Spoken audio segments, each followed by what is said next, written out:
Romantiskā pilsētā ir daudzi romantiski stāsti. Tautas balss pārliecinājās, ka Valmiera pilnīgi noteikti ir romantiska pilsēta.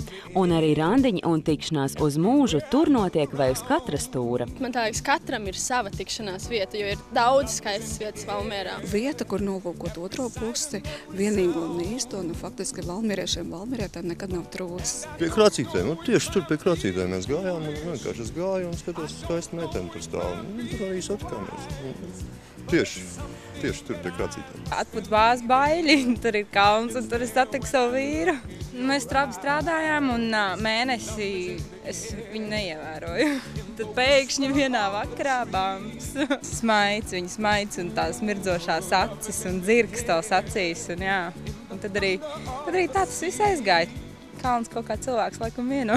Atcerēties savu pirmo tikšanās reizi vienmēr ir patīkami, pat ja tā notikusi tikai pirms mēneša, kā Inai un Kristapam. Mums bija pastaiga, teiksim. Jā, bet 9 stundu gara. Un pēc tam pie Gaujas bija pica ēdām. Jā, vienotības kādas konkrētas randiņu tikšanās vietas sakarā valmieriešos nav. Cik es atceros, centri šeit augšā, te bija piemineklis, tur ir. Bija. Un tad ir vēl tilts, kas ir gājējis, šūpojošais pār Gauju. Tur tiekas, un tur vēl ir krācīts uz Gaujas malā. Kur tu sarunāji randiņus? Kur es sarunāju? Es nezinu, droši vien kaut kur centrā. Es nezinu, nav tādas konkrētas vietas. Īstenībā kaut kur, es nezinu, Valeta izmašas, tad, veikals ir kaut kā būtu tāds populārākā vieta, kur cilvēki aptuveni satiekās. Tiekās vai nu pie Valletas tur un tad iet uz Rātsvērtiem, tur tajā vasaras dārzā. 4. cēliens, tad jauniešiem amalīga vieta. Vai arī pie kino. Pēc manām domām visromantiskākā ir baznīca, tāpēc, ka tur arī viss ir jauns, atrestaurēts un ļoti skaisti uztaisīts. Krācītis varbūt. Tur ir, itsevišķi tādā laikā tas ir, skaista vieta pie dabas. Ļoti ir maršruti, kas ved gar Gauju. Tikšanās vietas pie Gaujas parasti viss notiek pilnībā pie Gaujas. Varbūt arī pie muzeja tur arī ļoti skaista vieta. Valmierā nav neviena pārīša, otrās pusītes, kas kaut reizi dzīvē nav pasliedējuši romantiskā Valtera Kalniņa paviljonā. Tas iemūžināts arī visu laiku slavenākajā darbā par Valmieru Pāvila Rozīša Valmieras puikas. Pāvila Rozīša laikā pārītes, kas cerējās vai dabūjās, vai jau bija salauzājušies vai precējušies, nereti paviljonu sienās iegriezas sirdis. Gauja un tās leģendārie stāvie krasti gluži vai vilina romantiskus ļaudis uz Valmieru. Kas var būt labāks par pastaigu svaigā gaisā un pie skaistās Gaujas krastiem? Arī dodoties pastaigā pa Valmieras mazajām ieliņām var sastapt savu īsto cilvēku, gluži tāpat kā to pirms 10 gadiem piedzīvoja Biruta un Miķelis. Un zināties, kā to sunīti pastaigāties. Un šitais kungs baidīdamies no tās suņa apstājās, un es viņu uzbilstu. Nebaidieties, tas sunīts ir briesmīgs, bet viņš nevienam vēl nav iekods. Un tā mēs viņam jāiet uz to pašu pusi, kur es ar to sunīti, un mēs ejam. Un kur mums jāšķirās, tur mēs izšķiramies. Un es tur auklēju savus mazbērns, un mēs atkal satiekamies.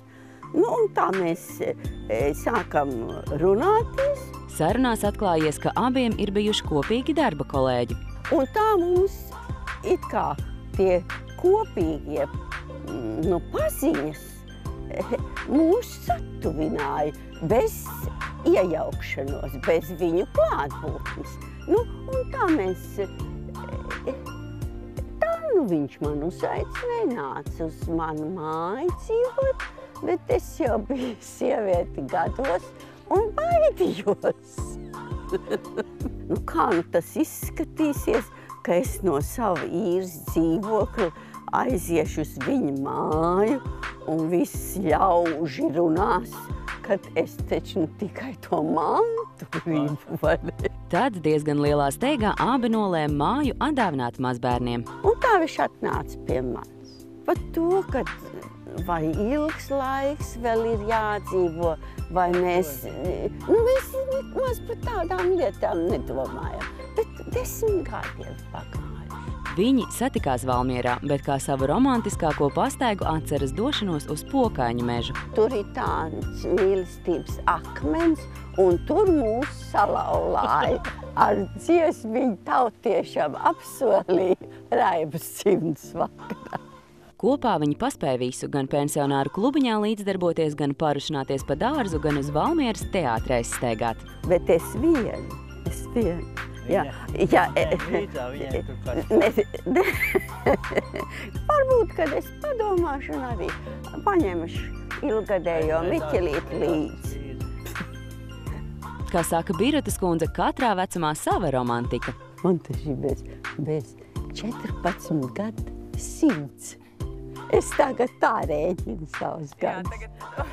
Bet Miķelīts tā kā gribētu līdz 100 noraut. Tā man jātur līdzi. Daudz ir arī otrās pusītes noskatījuši vecpuišu parkā. Tas bija kādreiz mums valmieriešiem 50. 60. gados. Vecākais paudzes valmieriešiem iecienīt satikšanās vieta, kultūras nams, un ko tur slēp arī viena no Vidzemē slavenākām tādām baļļu vietām. Mans romantiskākais stāsts bija 11 gadiem, kur es pastāvīgi tikos vecpuišu parkas smilškastē. Tur viņi tāda apjosta ar akmeņiem, tad tur tā mēnesi pēc kārtas. Katru dienu, katru nakti. Pirms gadiem 100 konkurence uz meitenēm arī Valmierā bija diezgan liela, jo meiteņu skola bija tikai viena. Faktiski bija 3 tādu puišu, tādas lielas skolas, kuras tad cīnījās par meiteņu sirdīm. Un tad katrs arī vēlējās pēc iespējas ordināli arī izcelties. Tad dāmas tika aicinātas pastaigā ne tikai ar kājām, teiksim, vizinātas, gan arī laivā pa gauju. Love is in the air, everywhere I look around. Oh, love is in the air, every sight and every sound. And I don't know if I'm being foolish, I don't know if I'm being wise, but it's something that I must believe in. Tik romantiskā pilsētā iederētos arī romantiskais laimes pulkstenis. Valmieriešu prāt, tam būtu jābūt pilsētas centrā. Vajadzētu, varētu uztaisīt kādu skaistu laimes pulksteni. Kaut kur patās maliņā varētu uztaisīt. Vai arī lejā pie ezeriņa. Arī ļoti skaisti ir sataisīts. Romantiskas vietas, daudzas tur ir. Es domāju, tad šeit centrā, jo tomēr centri zina viss. Valmieras centrā. Centrā? Pie Valletes uz apu. Tā būtu tāda laba vieta. Tur, kur visi dzīvība pilsētas notiek, kur jaunieši vakarā tiekās. Nevis satiktos pie lielveikala, bet centrā, kaut kur centrā, bet pie Dzirnava ezeriņa kaut kur, tad arī tā būtu jauka. Kaut kur centra tūmā varbūt. Nē, tieši ne, pretēji, ne centra tūmā, lai būtu bišķiņi romantiskāk kaut kur nost no varbūt visas tās drūzmas.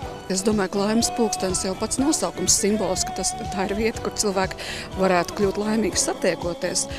Tad faktiski viena no vietām varētu noteikti šeit būt Valterkalniņā, pašā Valterkalniņā vai Valterkalniņa piekājītē. Katrā ziņā vecpilsētas teritorijā, es domāju, ka tas ļoti skaisti, ja valmierieši varētu atnākt vai divatā, vai arī pēc kādu gadu jau trietā, un varbūt pēc kādu laiku vēl kuplākā pulkā, un pakavēties atmiņās, kā viņi pirmoreiz tikās pie laimes pulksteņa. Elīna Doļģe, Edgars Jakobsons, Tautas balss.